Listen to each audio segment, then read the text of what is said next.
Most Christians will tell you that it is not okay to practice divination of any sorts.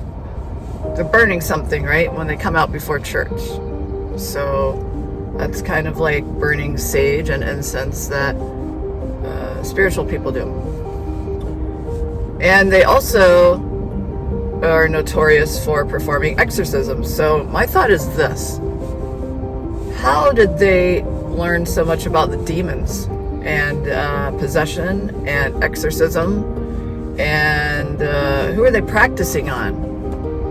And why are they the ones who are experts in demonology and demon removal when you have knowledge of all the different beings? And I am not saying that there's no need for exorcists. I feel that they're a very good thing to have. It's very good information to have. What I am saying is that anyone that controls the information and knowledge controls everything.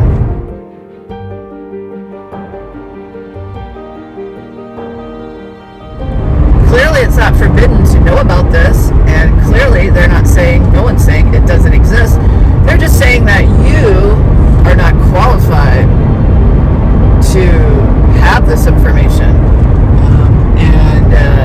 Furthermore, God says that you cannot have it, but we can have it. That concerns me. That is not a democratic way to run a company, is it?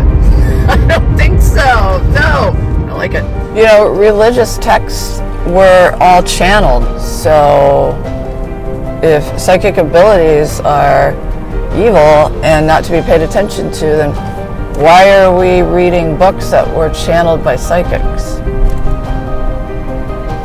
So someone told me, when it comes to a religious text, it's different because it's the Word of God. And I'm not arguing with that, but who made the decision that that particular psychic was qualified and believable in their channeling of the Word of God?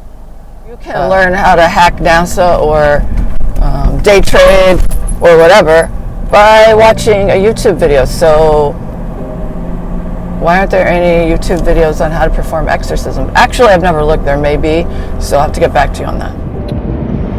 Do you guys know that there are registered psychics, is what they're called, registered psychics with the police department? I actually knew a lady when I was growing up who worked with the Miami Police Department to help them solve crimes and find dead bodies and things like that. Since the church does approve of some channeling, as long as it's officially approved by someone, like as in saying it's a sacred text, right?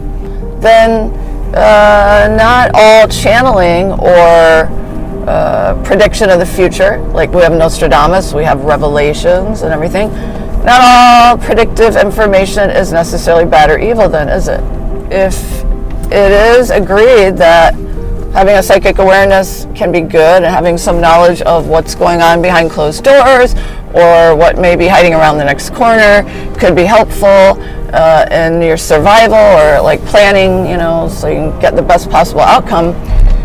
Some people clearly have access to this information, and some of the highest religious orders understand this and have access to this information and believe it to be true, but they don't want the general population to have access to this information or to have access to any people, to hang around any people or get any of this information. It seems like that kind of puts you at a disadvantage, doesn't it?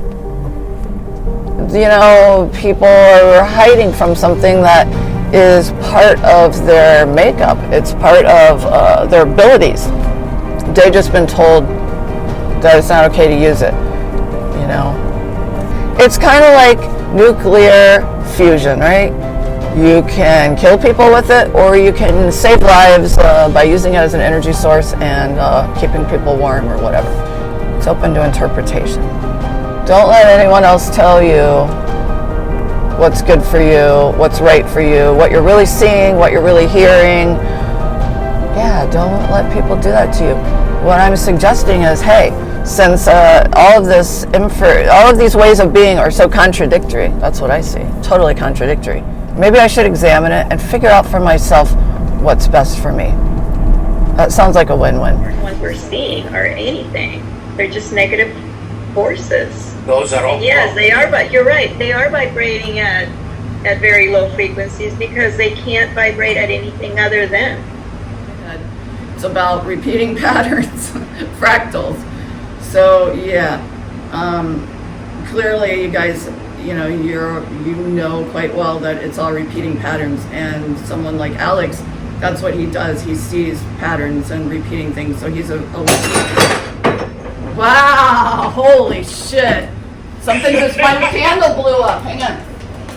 The cat did it?